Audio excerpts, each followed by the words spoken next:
to 6 and 6, where we cover 6 stories from around the world in 6 minutes or less. With that said, start your timer. We begin today in Brazil, where the lower house of the Brazilian government has rejected President Lula's proposed financial transaction hike, which was intended to fund social programs and infrastructure projects starting in 2025. The rejection presents a significant setback for Lula's administration, highlighting the challenges of navigating economic reform through a divided Congress. Critics argue the tax increases would harm economic growth and disproportionately impact lower-income individuals and small businesses. From Reuters, quote, "The vote outcome signals an influential group of lawmakers' insistence on caution over sweeping tax reforms without significant safeguards for economic stability. This episode puts to the test Lula's ability to negotiate and build consensus in a fragmented political landscape." And that quote is from the Reuters article. Next, we travel across the Atlantic to Kenya, which is preparing for significant protests marking the one-year anniversary of the citizens storming parliament, driven by ongoing economic hardship and government corruption allegations. The demonstration reflects deep-seated public dissatisfaction with the administration's failure to address critical social concerns. Political tensions remain high as the opposition continues to condemn governmental mismanagement and economic challenges.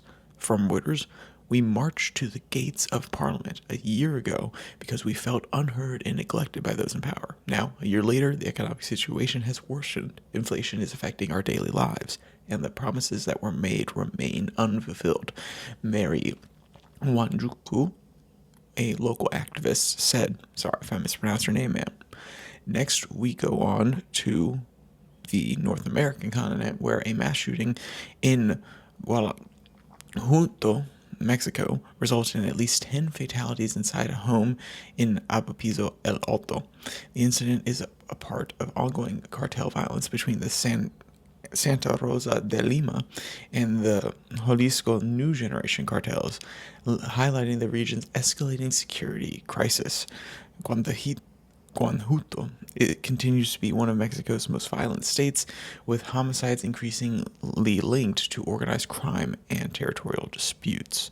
From Reuters, quote, "In what officials are calling an act of shocking violence, local authorities continue to grapple with rising security concerns, which have resulted in an overall climate of fear and uncertainty for residents," end quote.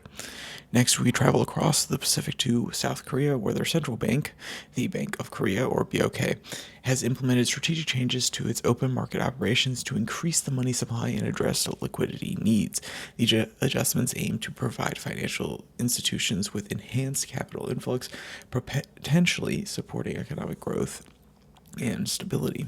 The BOK will now conduct operations with greater agility, ensuring swift responses to market changes. From Reuters, quote, "In the latest strategic move, the Bank of Korea has tailored its approach to modifying open market operations in a bid to boost the liquidity levels within the finance system.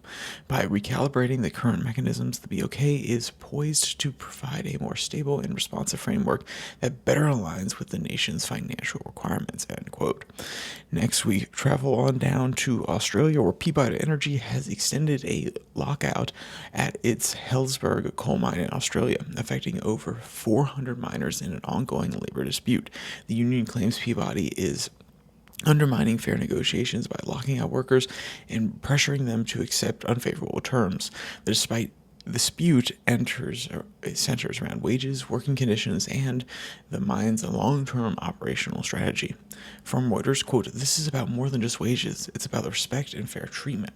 The company needs to recognize the contribution these workers make to its success and negotiate in good faith," Michelle Harrington, a union spokesperson, said, end quote. And then finally we go to Europe, where a Georgian man has been detained by Greek authorities after allegedly starting a wildfire on the island of Chios by carelessly discarding a lit cigarette. The fire, which occurred on June 24th, 2025, caused substantial forest damage and required extensive firefighting efforts involving ground and aerial teams. From Reuters, quote, "Firefighters had to battle the blaze under incredible conditions, with dense smoke and high winds making containment efforts difficult. The government is considering imposing stricter penalties to serve as a deterrent against negligence and inadvertent fire starting behaviors, end quote. And if you want to read any of the articles today in their entirety, all the links will be down in the description below the like and subscribe button. Also down there, you can find the podcast on Spotify, Pocket Cast, Podvine, as well as the Twitter handle at Your Daily Flip, where I will post links to these episodes on Tuesday and Thursday. And on Monday, Wednesday, Friday, we have the normal podcast that centers more around U.S. issues, a little bit more U.S. focused. So if you want to come back for any of those, you can go directly to the Twitter handle, follow it there, and you can get all the links. Or just subscribe and come on back. We'd love to have you. So with all that said, there's only one more thing to say. Stay safe. Don't die.